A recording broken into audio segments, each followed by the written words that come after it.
Hello, welcome to ഫാമുഡ് house.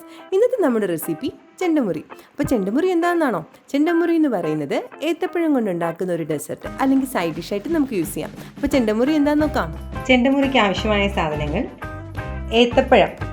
ഞാനിവിടെ ഒരു 4 ഏത്തപ്പഴം എടുത്തിട്ടുണ്ട്.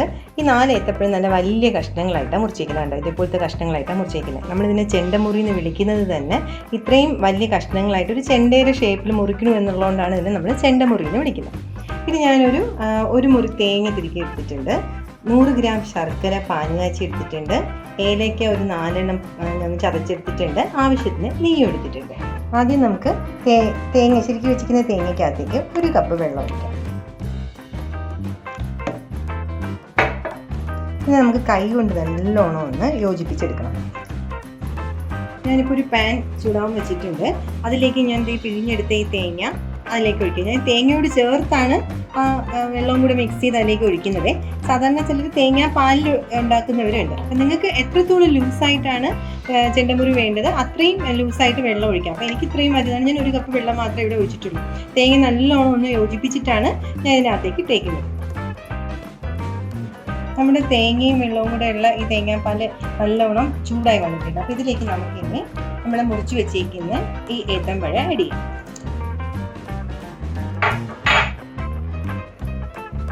നമുക്കിനി ഇതിനെ അടച്ചു വെച്ച് ഈ ഏത്തപ്പഴം ഇതിനകത്ത് കിടന്ന് നല്ലോണം വെന്ത് വരണം. അപ്പോൾ അത്രയും സമയം നമുക്ക് വെയിറ്റ് ചെയ്യാം. ഇടയ്ക്കിടയ്ക്കൊന്ന് ഇളക്കി കൊടുക്കാൻ മറക്കരുത്. ഇടയ്ക്കിടയ്ക്ക് ഇളക്കി കൊടുക്കുകയും വേണം.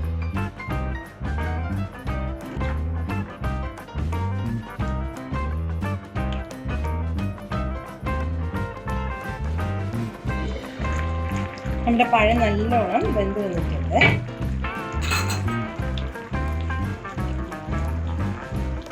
പഴം നല്ല വെന്ത് വന്നിട്ടുണ്ട്. നമുക്കിനി ഇതിലേക്ക് ശർക്കര ആഡ് ചെയ്യണം. നോക്കിക്കേ, നല്ലപോലെ വെന്ത് വന്നിട്ടുണ്ട്. അപ്പോൾ നമുക്കിനി ഇതിലേക്ക് ശർക്കര ആഡ് ചെയ്യണം.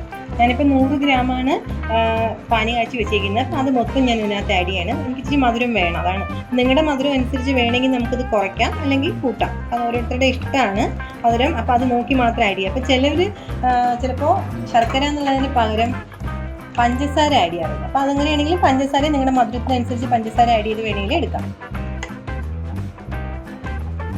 എനിക്കിപ്പോൾ ഈ തിക്നെസ് മതി. നമുക്ക് തിക്നെസ് ചിലപ്പം ലൂസായിട്ടാണ് വേണ്ടത്. നമ്മൾ പുട്ടിനോടൊക്കെയാണ് ഇത് കഴിക്കുന്നതെങ്കിൽ കുറച്ച് ലൂസായിട്ടായിരിക്കും വേണ്ടത്. അങ്ങനെയാണെങ്കിൽ കുറച്ച് ചൂടുവെള്ളം കൂടി ഈ സമയത്ത് നിന്ന് ആഡ് ചെയ്ത് കൊടുക്കാം.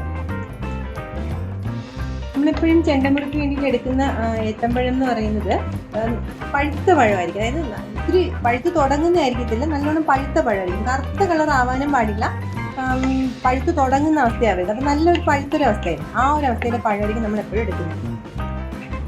നമുക്കിതൊരു 5 മിനിറ്റ് കൂടെ നല്ലോണം ഈ ശർക്കരയെല്ലാം അതിൽ പിടിച്ച് വരണം. അപ്പോൾ ഒരു 5 മിനിറ്റ് കൂടെ നമുക്കിതിനെ ഇങ്ങനെ വച്ചേക്കാം. നമുക്ക് വേണമെങ്കിൽ വേറെ രീതിയിലും ചെണ്ടമുറി ഉണ്ടാക്കാം. ഇതിപ്പോൾ ഞാൻ വീട്ടിലുണ്ടാക്കുന്ന ഒരു സ്റ്റൈലിലാണ് ഉണ്ടാക്കിയത്.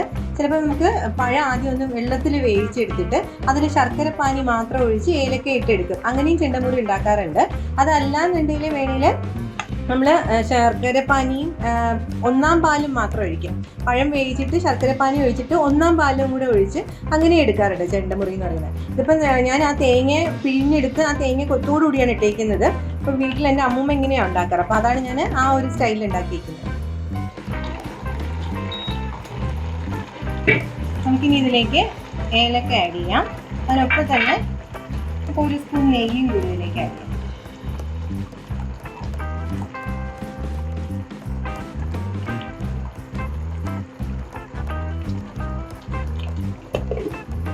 ഇതിന് ഒരു 5 മിനിറ്റ് കൂടെ കഴിയുമ്പോൾ നമുക്ക് ഓഫ് ചെയ്യാം. നമ്മുടെ ചെണ്ടമുറി റെഡി ആയി കഴിയും.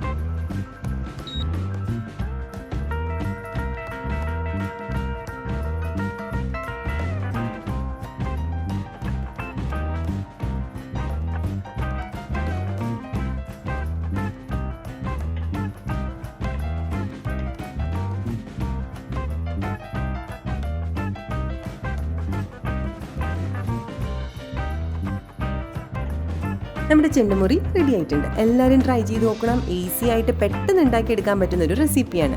നമുക്ക് ചെണ്ടമുറി എന്ന് പറയുന്നത് ഡെസേർട്ടായിട്ട് യൂസ് ചെയ്യാം അല്ലെങ്കിൽ സൈഡ് ഡിഷായിട്ട് യൂസ് ചെയ്യാം. പുട്ടും ചെണ്ടമുറിയും ഇടിയപ്പവും ചെണ്ടമുറിയും എന്നൊക്കെ പറഞ്ഞാൽ ഭയങ്കര നല്ല കോമ്പിനേഷനാണ്. അപ്പോൾ ഈ ഒരു കോമ്പിനേഷൻ എല്ലാവരും ഒന്ന് ട്രൈ ചെയ്ത് നോക്കിയിട്ട് നിങ്ങൾക്ക് റെസിപ്പി ഇഷ്ടപ്പെട്ടിട്ടുണ്ടെങ്കിൽ കമൻറ്റ് ചെയ്യുക. ഞങ്ങളുടെ ചാനൽ ആദ്യമായിട്ടാണ് കാണുന്നതെങ്കിൽ വീഡിയോസ് ഇഷ്ടപ്പെട്ടിട്ടുണ്ടെങ്കിൽ ചാനൽ സബ്സ്ക്രൈബ് ചെയ്യുക, നോട്ടിഫിക്കേഷൻ എനേബിൾ ചെയ്യുക. മറ്റൊരു റെസിപ്പിയുമായി നമുക്ക് വീണ്ടും കാണാം.